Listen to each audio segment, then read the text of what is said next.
Hello दोस्तों, मैं विष्णु प्रताप सिंह स्वागत करता हूं आपका इंदिरा कंप्यूटर एजुकेशन के यूट्यूब चैनल पे। फ्रेंड्स, जैसा कि आप जानते हैं कि हमारा ये ओ लेवल का लेक्चर सीरीज चल रहा है और आज हम देखेंगे लेक्चर नंबर 5। फ्रेंड्स, पहले मैं सबसे पहले एक इंफॉर्मेशन देना चाहता हूं। अगर आपको वीडियो ब्लर दिख रहा हो तो वीडियो की क्वालिटी में जाके उसकी क्वालिटी थोड़ी सी ज़्यादा कर लें ताकि प्रॉपर दिखाई दे और सही तरीके से सारी चीज़ें समझ में आए। आइए फ्रेंड्स, आगे चलते हैं। तो लेक्चर नंबर 5 में हम देखेंगे फुल फॉर्म ऑफ कंप्यूटर, यानी कि कंप्यूटर के फुल फॉर्म के बारे में। तो सबसे पहले फ्रेंड्स, मैं आपको एक चीज बता दूं कि कंप्यूटर जो है वो एक कंप्लीट वर्ड है और कभी भी कंप्लीट वर्ड का फुल फॉर्म नहीं होता है। तो इसके एक एक कैरेक्टर की मीनिंग निकाली गई है जो कि कंप्यूटर का पूरा कैरेक्टरिस्टिक्स को डिफाइन करता है कि कंप्यूटर क्या चीज है। तो कंप्यूटर का जो मीनिंग है, हिंदी मीनिंग, इसको कहा जाता है संगणक। संगणक यानी गणना करने वाली एक मशीन, कैलकुलेशन करने वाली एक मशीन। तो फ्रेंड्स, इसके एक एक कैरेक्टर के बारे में हम लोग समझेंगे। इसे फुल फॉर्म कहना ज्यादा बेहतर नहीं होगा, बल्कि इसको कंप्यूटर की मीनिंग कहना ज्यादा बेहतर होगा। तो हम लोग देखेंगे सी मतलब होता है आपका कॉमन। कॉमन मतलब होता है आपका बहुत ही आम, यानी कि बहुत ही सामान्य सी बात। बहुत ही सामान्य सी बात जो हो उसे हम लोग कॉमन बोलते हैं। जैसे कॉमन मैन यानी सामान्य आदमी, आम आदमी। उसी तरह से कॉमन ऑपरेटिंग मशीन, ऑपरेटिंग यानी ऑपरेट होने वाली मशीन, उपकरण या यंत्र, कुछ भी कह सकते हैं। तो सामान्य तौर पे ऑपरेट होने वाली एक ऐसी मशीन, पर्टिकुलरली या पर्पजली भी इसको लोग कहते हैं, बट एक्चुअल में पर्टिकुलरली है, जो यूज होता है यानी प्रयोग होता है किस पर्पज से?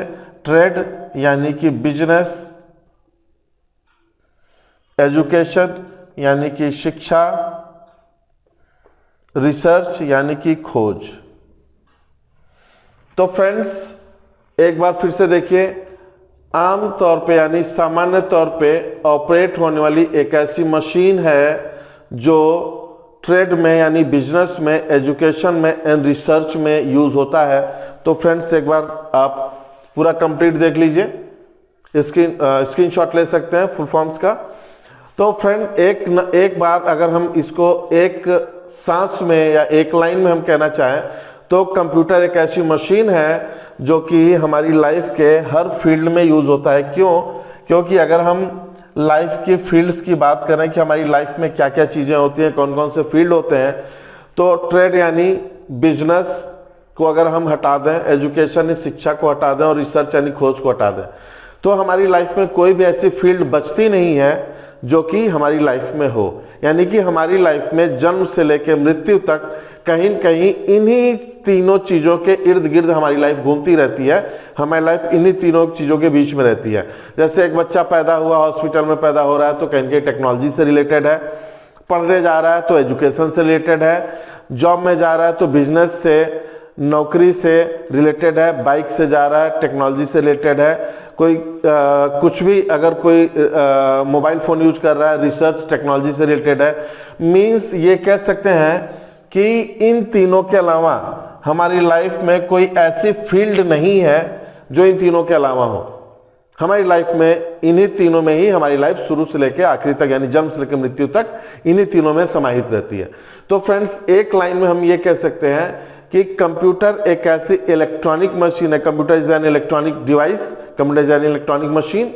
कंप्यूटर एक ऐसा इलेक्ट्रॉनिक मशीन है जो सामान्य तौर पे एक ऑपरेटिंग मशीन है और हमारी लाइफ के हर फील्ड में यूज होता है। जैसे रिसर्च में यूज होता है, एजुकेशन में यूज होता है, बिजनेस में यूज होता है और हर फील्ड में हम इसका यूज करते हैं।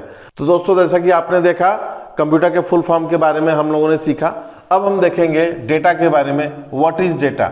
डेटा बहुत ही इंपॉर्टेंट थिंग है। अगर आप कंप्यूटर से रिलेटेड है, कंप्यूटर में काम कर रहे हैं, कंप्यूटर से रिलेटेड कोई जॉब कर रहे हैं या आप जानकारी ले रहे हैं, तो डेटा यानी इंफॉर्मेशन आपकी लाइफ में हमेशा ये शब्द लगा रहेगा, डेटा शब्द लगा रहेगा। तो फ्रेंड्स, देखेंगे डेटा के बारे में। डेटा मतलब होता है इंफॉर्मेशन। किसी भी प्रकार का इंफॉर्मेशन है वो आपका डेटा ही कहलाएगा। जैसे सपोज आप अगर किसी कॉलेज में जाते हैं, वहाँ पे स्टूडेंट का पूरा लिस्ट रजिस्टर में मेंटेन है, वो डेटा है। किसी आप हॉस्पिटल में जाते हैं, पेशेंट की लिस्ट है, वो आपका डेटा है। आप किसी मेडिकल शॉप में जाते हैं, वहाँ पे मेडिसिन की लिस्ट मेंटेन है, वो आपका डेटा है। आप किसी भी संस्था में जाते हैं, वहाँ पे कोई भी डिटेल मेंटेन है तो आपका डेटा है। डेटा का मतलब केवल कंप्यूटर में जो इंफॉर्मेशन है वो वही नहीं है, जो हमारे हार्ड कॉपी में है वो भी एक डेटा ही है। तो कंप्यूटर की अगर हम बात करें तो कंप्यूटर में जो भी इंफॉर्मेशन कंप्यूटर में है वो डेटा है। अब कंप्यूटर में डेटा को दो कैटेगरी में डिवाइड किया गया है। कौन कौन सा? एक होता है आपका रॉ डेटा और दूसरा होता है फ्रेंड्स आपका process data. Raw data and process data. Raw data क्या होता है फ्रेंड्स? रॉ मटेरियल, जैसे कच्चा माल, रेडी मटेरियल, तैयार माल। तो जैसे अगर हम बात करते हैं रॉ डेटा की, तो जो भी इंफॉर्मेशन हम कंप्यूटर को इनपुट करते हैं, जो भी इंफॉर्मेशन यूजर कंप्यूटर को प्रोवाइड करता है, वो सारा इंफॉर्मेशन जो है वो रॉ डेटा कहलाता है।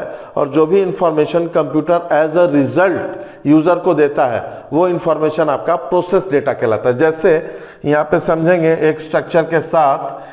जैसे मान लीजिए फ्रेंड्स आपका ये सीपीयू है, सेंट्रल प्रोसेसिंग यूनिट। यहां से आपने कोई भी इनपुट दिया, यानी कोई भी इंफॉर्मेशन एंटर की, इसके अंदर आके प्रोसेसिंग होता है। प्रोसेसिंग होने के बाद यहाँ पे आपको आउटपुट मिलता है, यानी रिजल्ट मिलता है। ये रिजल्ट मिलता है। अब यहां से जैसे आपने लिखा 2+2, यहाँ पे आया 2+2 = 4 हुआ। यहाँ पे रिजल्ट आपको शो कर दिया 2+2 = 4। अब ये जो आपने एंटर किया है कंप्यूटर को, ये आपका रॉ डेटा कहलाएगा, यानी ये रॉ फॉर्म में है, इस पे कंप्यूटर ने प्रोसेसिंग नहीं की है, वर्किंग नहीं की है। So it is called raw data.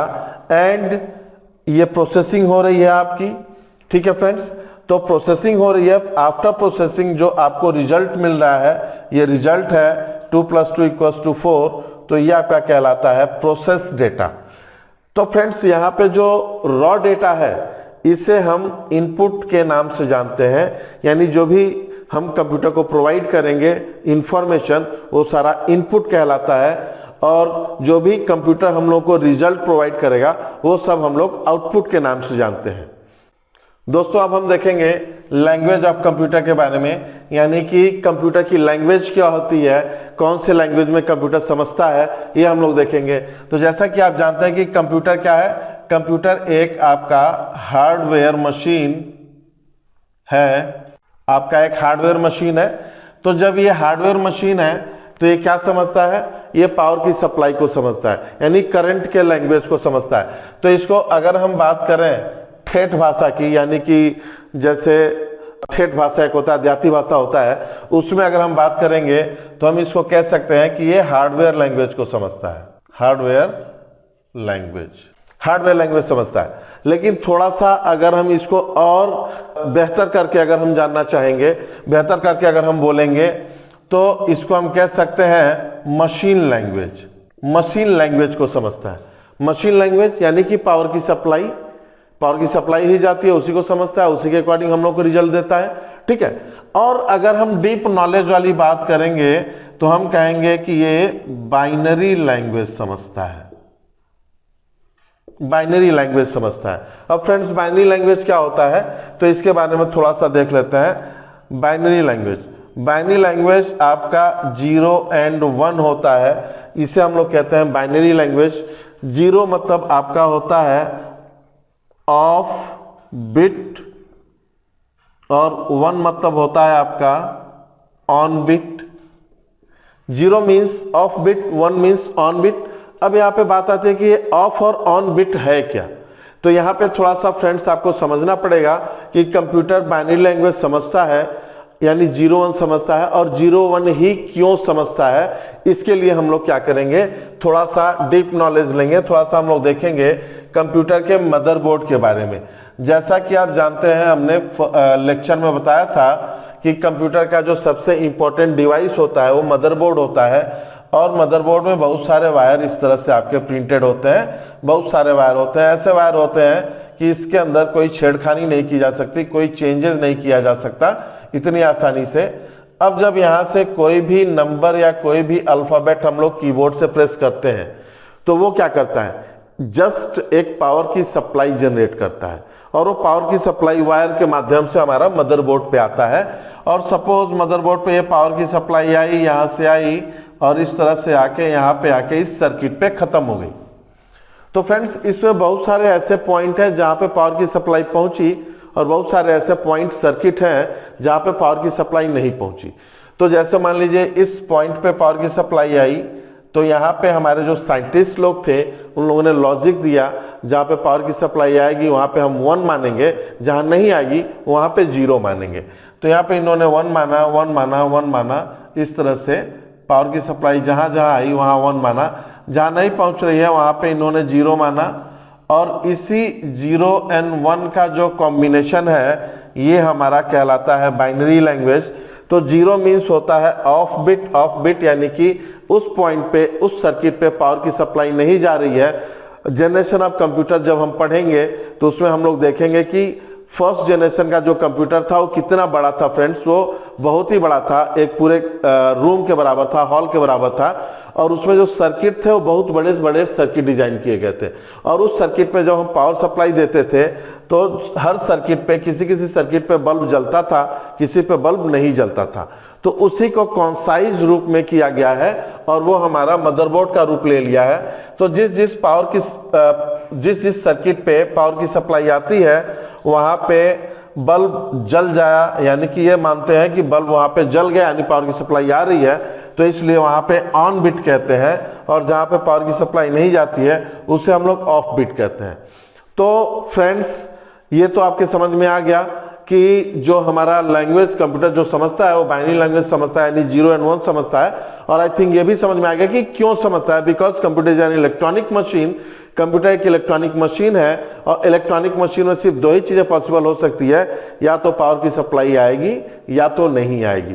तो जिस सर्किट पे पावर की सप्लाई आएगी वहां पे 1, जहां नहीं आएगी वहां पे 0 माना गया। इसलिए बाइनरी लैंग्वेज जो है हमारी ये कंप्यूटर की मेन लैंग्वेज हो गई। इसी में कंप्यूटर सब कुछ अंडरस्टैंड करता है और प्रोसेस करता है। ये सभी कैसे करता है आगे लेक्चर जब आएगा उसमें हम लोग नंबर सिस्टम में पढ़ेंगे कि नंबर सिस्टम में कैसे करता है। थैंक यू फ्रेंड्स, मिलते हैं नेक्स्ट लेक्चर में। थैंक यू वेरी मच, जय हिंद।